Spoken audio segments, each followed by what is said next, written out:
Hello, I'm in a 2011 Toyota Highlander, and I'm going to show you how to add, see if you wanted like your home address or something like that in the preset for the navigations. So from here, if you needed just the map in general, here's your map button, but we're going to go to Setup, and then Navigation, Navi, and then your preset destinations, and then there's all these other options you can play with as well. And then you can either set one or edit it. So you can edit here.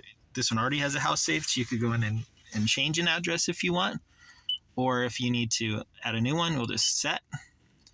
And then there's all the options you can play with. Address probably be the easiest if you know the exact address. You can just type it in by city, and then you type in obviously whatever city you need, and you go through the prompts, street address, and save it.